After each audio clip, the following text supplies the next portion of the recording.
অনেকেই কল দিয়ে বলে যে ভাইয়া আমাকে এই ফাইলটা পিডিএফ করে পাঠাও। অ্যাপসের সাহায্য নেই বা যেকোনো একটা কম্পিউটারের দোকানে গিয়ে আমরা সেটা পিডিএফ করে পাঠিয়ে দেই টাকা খরচ করে। ছোট্ট একটি ট্রিক্স খাটাবেন। নোটপ্যাড আছে, এই নোটপ্যাডে চলে আসবেন। আসার পরে এখান থেকে নোটপ্যাডে ক্লিক করে ধরে বসবেন। ক্লিক করে ধরে বসার পরে যেখানে একটা অপশন দেখতে পারবেন স্ক্যান ডকুমেন্ট, জাস্ট এখানে একটা ক্লিক করে দিবেন। একটা ফটো তুলে নেবেন, এটাকে ক্রপ করে নেবেন, স্ক্যান এখানে একটা ক্লিক করে দেবো। ক্লিক করার পর দেখুন এটা কিন্তু এখানে চলে আসছে। আসার পর এখান থেকে হালকা পাতলা একটু এডিট করতে হবে।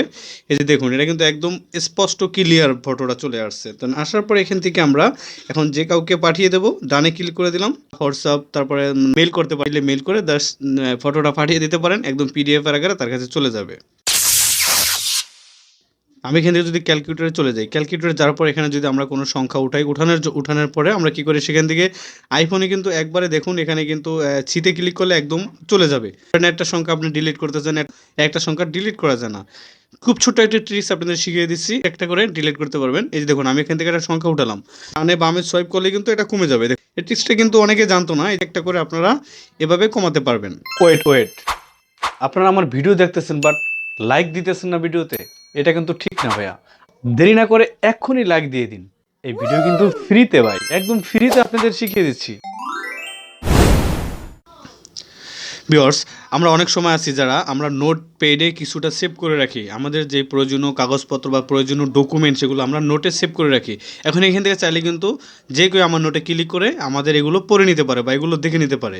তো আপনারা ছোট্ট একটি ট্রিক্স খাটালে আপনারা নোটগুলো লক করে রাখতে পারবেন। সেটা কীভাবে করবেন সেই প্রসেসটা দেখিয়ে দিচ্ছি।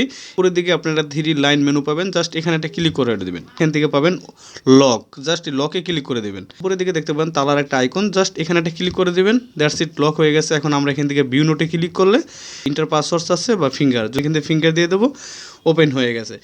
একটু দাঁড়ান ভাই, ভিডিওটা দেখতেছেন ভালো কথা, সাবস্ক্রাইব বাটনে একটা ক্লিক করে সাবস্ক্রাইব তো করতে পারেন।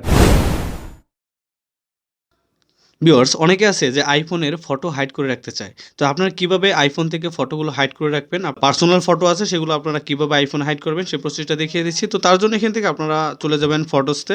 এখান থেকে আমি ফটো কয়েকটা হাইড করে রাখবো, ফটোটা আমি হাইড করব। এর জন্য এখান থেকে একটা শেয়ারের একটা আইকন দেখতে পারবেন নিচের দিকে, জাস্ট এখানে ক্লিক করে দেবেন। স্ক্রল করে নিচের দিকে আসবেন, নিচে একটা অপশন দেখতে পারবেন হাইড, জাস্ট এখানে আপনারা হাইডে ক্লিক করে দেবেন। হাইডে ক্লিক করার পরে এখানে হাইড ফটো আছে, এখানে হাইড ফটোতে ক্লিক করে দেবেন। দ্যাটস ইট, এটা হাইড হয়ে গেল। তো এখান থেকে আমি আরও কয়েকটা ফটো হাইড করব। প্রথমে সিলেক্ট করে হাইড করি, তারপর এখান থেকে এই তীর আইকনের উপর একটা ক্লিক করে দিতে হবে। ক্লিক করার পরে স্ক্রল করে নিচের দিকে আসবেন, আসার পরে এই যে হাইটে ক্লিক করে দেবেন, তারপর আবার হাইড 5 ফটোস। দ্যাটস ইট, এই যে দেখুন এখান থেকে আমার গ্যালারি থেকে কিন্তু ফটোগুলো চলে গেছে। এখানে কিন্তু আমার এই ফটোগুলো আর দেখা যাচ্ছে না। এদিকে স্ক্রল করে আসবো, আসার পরে এই যে হিডেন ফটো লেখা আছে, জাস্ট এখানে ক্লিক করলে আপনারা কিন্তু এই যে ফটোগুলো হাইড করেছে এই ফটোগুলো আপনারা এখান থেকে দেখতে পারবেন। এখান থেকে আরেকটা ট্রিক্স আপনাদের শিখিয়ে দিচ্ছি, এটা আপনাদের অনেক কাজে লাগবে। সেটা হলো এই যে হিডেন ফাইলটা এখানে আছে, এখানে কিন্তু যে কেউই কিন্তু এই গ্যালারিতে এসে এখান থেকে দেখে নিতে পারে। আপনার চাইলে কিন্তু এই হিডেন ফাইলটি এতেও হাইড করতে পারবেন। তো সেটা কিভাবে করবেন চলুন সেটা আমি দেখিয়ে দিচ্ছি। তারপর এখান থেকে সেটিংসে চলে যাবেন, সেটিংসে যাওয়ার পরে স্ক্রল করে নিচের দিকে আসবেন, দিকে আপনার ফটোসে চলে যাবেন। তো এই যেখানে আছে হিডেন অ্যালবাম, জাস্ট এখানে অন করা আছে, আপনি এটাকে অফ করে দেবেন। অফ করে দেওয়ার পরে এখান থেকে আপনারা ব্যাকে চলে যাবেন। দেন ব্যাকে যাওয়ার পরে এখন যদি আমরা এখান থেকে ফটোসে চলে যাই, এই যে হিডেন ফোল্ডারটা কিন্তু এখানে নাই। ঠিক আছে, এখন ধরেন আপনি হিডেন ফাইলটা আবার এখানে কীভাবে আনবেন, কীভাবে দেখবেন, সেমভাবে আপনারা এখান থেকে সেটিংসে গিয়ে জাস্ট আপনারা এখান থেকে ফটোসতে ক্লিক করে দেবেন। ক্লিক করার পর এখান থেকে আপনারা হিডেন অ্যালবাম এখানে ক্লিক করে দিলেই কিন্তু ওই অপশনটা এখানে অন হয়ে যাবে, এখানে চলে আসবে। এই যে দেখুন ফটোসের এখানে এই যে হিডেন ফাইলটা এখানে চলে আসছে, এখানে ক্লিক করে আপনারা হিডেন ফটোগুলো দেখতে পারবেন।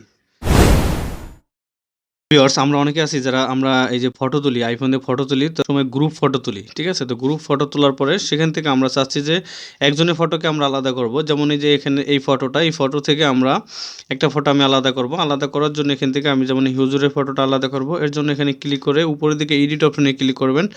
ক্লিক করার পর এখান থেকে নিচের দিকে পাবেন ক্রপ, এই ক্রপে ক্লিক করে দেবেন। ক্লিক করার পরে আপনারা এখান থেকে এই ছবিটাকে মার্ক করে নেবেন। তো আমি এখান থেকে মার্ক করে নিলাম। একদম স্পষ্টভাবে কিন্তু আপনারা এটা করতে পারবেন। জাস্ট ডানে ক্লিক করে দেবেন। ডানে ক্লিক করবে দেখতে পারতেছেন যে ওই ফটো থেকে শুধু আমি হুজুরের ছবিটাকে ক্রপ করে নিলাম, আর একদম পুরো এইচডির মতো কিন্তু দেখা যাচ্ছে, কোনো ফটোটা ফাটছে না। তো এইভাবে করে চাইলে কিন্তু আপনারা একটা ফটো থেকে আরেকজনকে আলাদা করতে পারবেন। এখানে এই টিপসটা কিন্তু খুবই ভালো লাগে। অনেকে চাচ্ছে যে তার গ্রুপ ফটো থেকে ফটোটা আলাদা করতে, তারা কিন্তু এই কাজটা করে নিতে পারেন। বর্তমানে কিন্তু ইউজ আইফোনগুলো বেশি কেনাবেচা হয়। তো আমরা নতুন ফোন না কিনে আমরা কিন্তু অনেকে আছি যারা ইউজ আইফোনগুলো ক্রয় করি, কিন্তু সেটা জানি না যে ফোনটা কি নিউ না রিপাবলিশ, রিপ্লেসমেন্ট, পার্সোনালাইজড। তো এগুলো কিন্তু আমরা জানি না রিপাবলিশ কিনা, সেটা কিন্তু আমরা চেক করে নিতে পারি না। তো এখন আমি আপনাদের দেখিয়ে দেবো যে কীভাবে আপনারা ফোন যখন আইফোন কিনবেন তখন কেনার সময় আপনারা চেক করে নেবেন। সেটা কীভাবে চেক করবেন, তো চেক করার জন্য আপনারা এখান থেকে চলে যাবেন আপনার ফোন থেকে সেটিংসে, তারপর এখান থেকে জেনারেলে চলে যাবেন, থেকে অ্যাবাউটে ক্লিক করে দেবেন। অ্যাবাউটে ক্লিক করার পরে এই যে এখান থেকে দেখতে পারবেন যে মডেল নাম্বারটা, প্রথম অক্ষর মডেল নাম্বারের যে প্রথম যে অক্ষরটা আছে সেটা যদি এম হয় তাহলে আপনারা এটা বুঝে নেবেন যে আপনার আইফোনটি নিউ আছে।